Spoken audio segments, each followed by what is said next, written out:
여러분, 지금 거울 속의 당신을 가만히 들여다본 적이 언제인가요?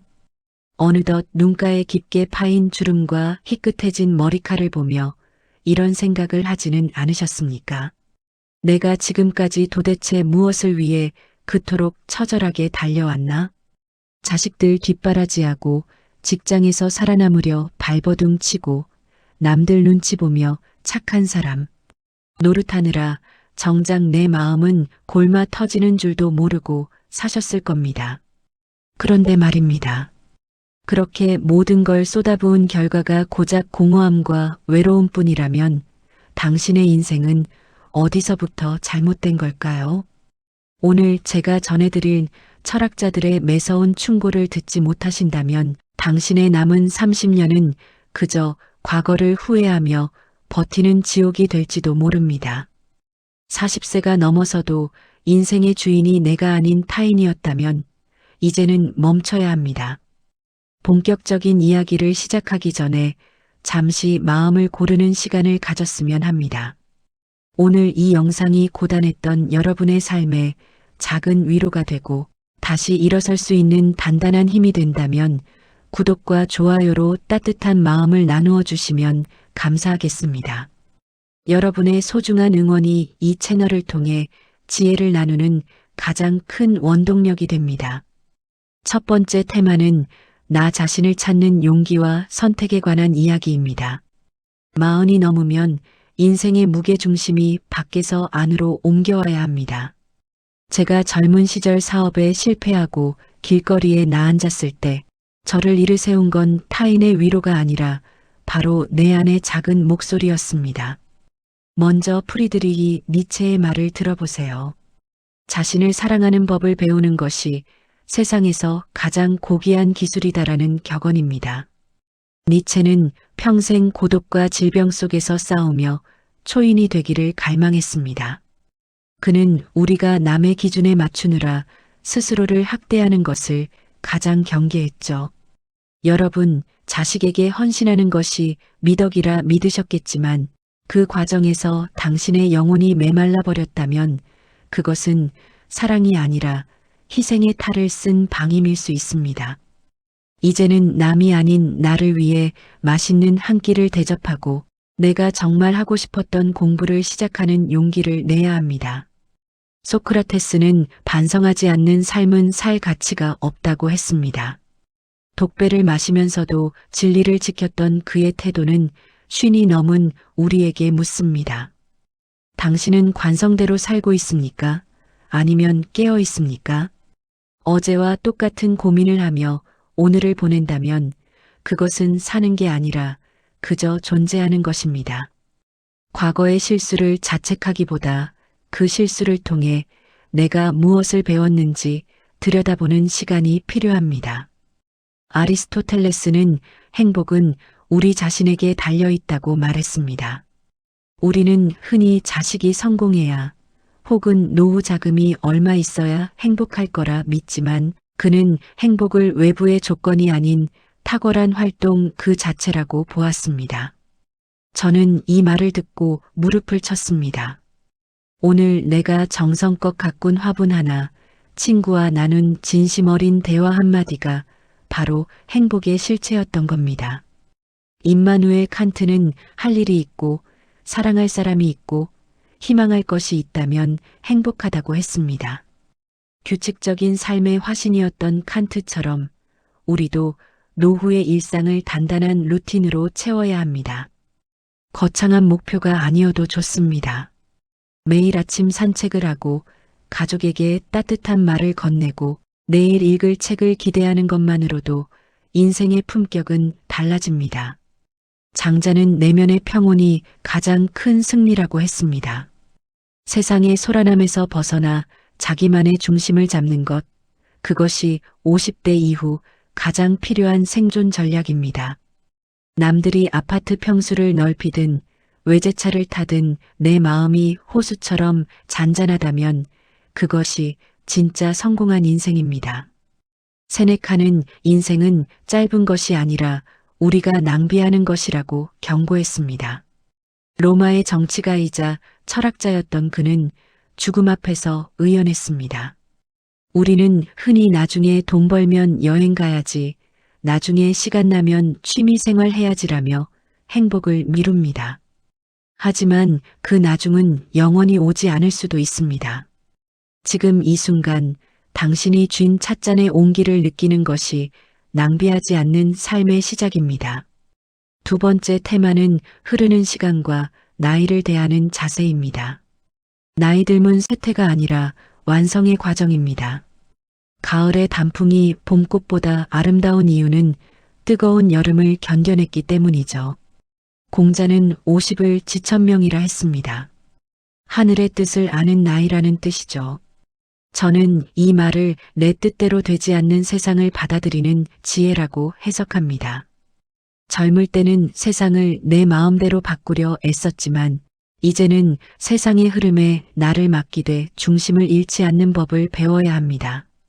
자식이 내 뜻대로 안 된다고 화내지 마십시오. 그것이 그 아이의 천명이고 그것을 지켜봐주는 것이 당신의 천명입니다. 에피쿠로스는 지나간 행복을 기억하는 것이 현재의 고통을 치유하는 길이라 했습니다. 그는 검소한 정원에서 친구들과 치즈한 조각을 나누며 인생을 즐겼습니다. 화려했던 젊은 시절을 그리워하며 지금의 초라함을 한탄하지 마세요. 그때의 즐거움이 있었기에 지금의 당신이 있는 것입니다. 추억은 슬퍼하기 위한 도구가 아니라 당신의 인생이 얼마나 풍요로웠는지 증명하는 훈장입니다. 마르쿠스 아우렐리우스는 당신의 인생은 당신의 생각에 의해 결정된다고 했습니다. 로마의 황제였음에도 전쟁터에서 명상록을 썼던 그는 외부의 시련은 바꿀 수 없지만 그것을 바라보는 마음은 바꿀 수 있다고 믿었습니다. 몸이 예전 같지 않고 건강이 나빠졌다고 절망하고 계신가요? 병을 원망하기보다 내 몸이 보내는 신호에 귀를 기울이며 더 소중히 아껴주는 기회로 삼아보세요. 쇼펜하우어는 인간의 불행은 대부분 혼자 있을 줄 모르는 데서 온다고 일침을 가했습니다. 그는 고독을 고귀한 자들의 운명이라고 보았죠. 퇴직 후 갑자기 찾아온 정적에 당황하지 마십시오. 그 정적이야말로 당신이 평생 타인의 소음에 가려듣지 못했던 영혼의 소리를 들을 수 있는 축복의 시간입니다. 헤라클레이토스는 같은 강물에 2번 발을 담글 수 없다고 했습니다. 모든 것은 변한다는 진리죠.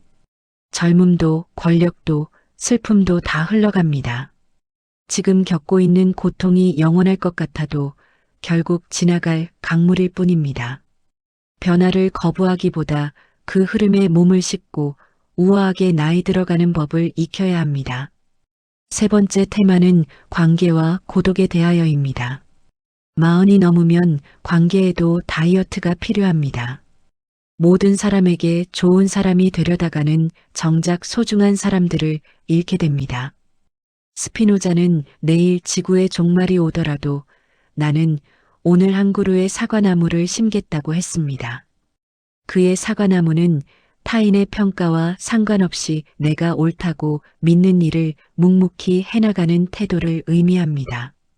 주변의 시선 때문에 하기 싫은 모임에 나가고 원치 않는 관계를 유지하며 에너지를 쓰지 마세요. 당신이 진심으로 사랑하는 사과나무 한 그루, 즉 소중한 사람 몇 명에게만 집중해도 인생은 충분히 아름답습니다. 라 로슈프코는 우리는 타인에게 보여주기 위해 우리 자신을 소모한다고 꼬집었습니다. 명절에 자식 자랑을 늘어놓고 SNS에 행복한 척 사진을 올리는 행위가 얼마나 덧없는지 아실 겁니다. 남들에게 보여주는 껍데기 삶을 멈추고 내실을 다지는데 시간을 쓰세요. 진짜 보석은 굳이 빛내려 애쓰지 않아도 은은한 광채가 나는 법입니다. 프랜시스 베이컨은 고독한 사람은 짐승이거나 신이다라고 했습니다. 50대 이후의 고독은 우리를 신적인 지혜로 안내하는 통로입니다. 혼자 밥을 먹고 혼자 산책하는 시간을 부끄러워하지 마세요. 그것은 타인에게 의존하지 않고 오롯이 홀로 설 수 있는 강인한 인간이라는 증거입니다. 키케로는 우정은 인생의 기쁨을 배가시키고 슬픔을 절반으로 줄여준다고 했습니다. 하지만 그는 진정한 우정은 미덕 위에서만 성립한다고 강조했죠. 나에게 상처를 주는 친구, 늘 부정적인 말만 늘어놓는 사람과는 과감히 거리를 두셔도 됩니다. 나이가 들수록 내 영혼을 맑게 해주는 소수의 진정한 법과 깊은 대화를 나누는 것이 훨씬 값진 일입니다. 네 번째 테마는 내면의 자아를 가꾸는 법입니다. 밖으로 향하던 시선을 안으로 돌릴 때 비로소 평화가 찾아옵니다. 파스칼은 인간의 모든 불행은 방 안에 조용히 혼자 앉아 있을 수 없기 때문에 발생한다고 했습니다. 우리는 불안을 잊으려 끊임없이 무언가를 하고 TV를 켜고 스마트폰을 뒤적입니다. 하지만 하루에 단 10분이라도 가만히 앉아 자신의 호흡을 느껴보세요. 그 고요함 속에 당신이 잊고 지냈던 진짜 자아가 숨쉬고 있습니다. 데카르트는 나는 생각한다, 고로 존재한다라고 했습니다. 이 말은 외부의 권위나 관습이 아니라 나의 이성으로 판단하고 결정하는 주체성을 뜻합니다. 주변 친구들이 주식 투자를 한다고, 자식 교육을 어떻게 시킨다고 우르르 휩쓸리지 마세요. 당신의 인생 철학은 무엇입니까? 당신이 옳다고 믿는 가치는 무엇입니까? 그 중심이 바로 서야 흔들리지 않는 노후를 보낼 수 있습니다. 몽테뉴는 세상에서 가장 위대한 일은 어떻게 하면 온전히 나 자신이 될 수 있는지 아는 것이다라고 했습니다. 그는 서재에 틀어박혀 자신의 생각과 감정을 기록하며 인간의 본질을 탐구했습니다. 완벽한 인간이 되려 하지 마세요. 부족하고 실수투성이인 모습 그대로를 인정하고 보듬어주는 것이 자신을 향한 최고의 예우입니다. 다섯 번째 테마는 삶의 의미와 죽음을 수용하는 태도입니다. 끝을 기억하는 삶은 결코 가볍지 않습니다. 빅터 프랭클은 삶의 의미를 찾는 것이 인간의 가장 큰 동기라고 했습니다. 나치 수용소의 생존자였던 그는 극한의 고통 속에서도 삶의 의미를 발견한 이들만이 살아남는다는 것을 목격했습니다. 50대 이후의 삶이 허무하다면 그것은 의미를 잃었기 때문입니다. 거창한 인류 평화가 아니어도 좋습니다. 손주에게 지혜를 전해주거나 동네 공원에 쓰레기를 줍는 작은 행동 하나에서도 삶의 의미를 찾을 수 있습니다. 장폴 사르트르는 인생은 탄생과 죽음 사이의 선택이라고 했습니다. 우리는 죽는 순간까지 선택하며 살아갑니다. 오늘 어떤 기분으로 지낼지, 어떤 말을 할지 선택하는 주권은 오직 당신에게 있습니다.